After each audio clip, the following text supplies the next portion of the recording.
Manguhuli tayo, definitely, no? Manguhuli tayo.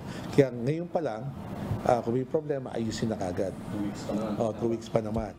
Halos 2 linggo na lang ang nalalabi bago tuluyang pagbawalang pumasada sa kalsada ang mga tradisyonal na jeep na hindi nakapag-consolidate ng prangkisa. Ayon sa Land Transportation Office o LTO, istrikto nilang ipatutupad ang panguhuli sa mga unconsolidated PUJ at maging sa mga colorum vehicles.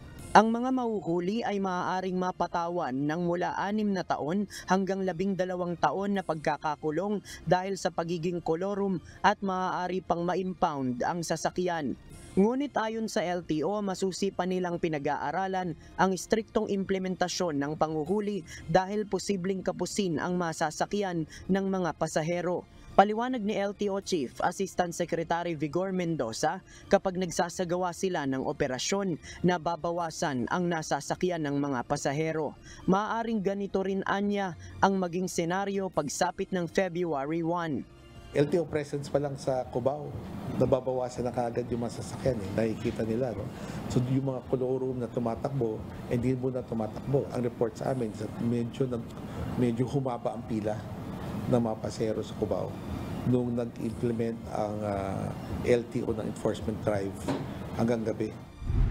Ayon sa LTO, aasa sila sa special permit na ilalabas ng Land Transportation Franchising and Regulatory Board at sa libreng sakay ng mga local government units upang hindi mawalan ng masasakyan ang mga commuter. Pipiliin din nila kung saang mga ruta sa bansa unang isasagawa ang istriktong panguhuli sa mga unconsolidated PUJ at sa mga colorum vehicles. Sarami naman ng area of operations. Pwede naman namin unahin yung ibang lugar. In fact, there are some transport groups who have written us na kung pwede, unahin yung lugar nila. Ayon sa LTO, mayroon silang nasa 15,000 mga deputized personnel para manghuli ng mga motoristang lumalabag sa batas trapiko.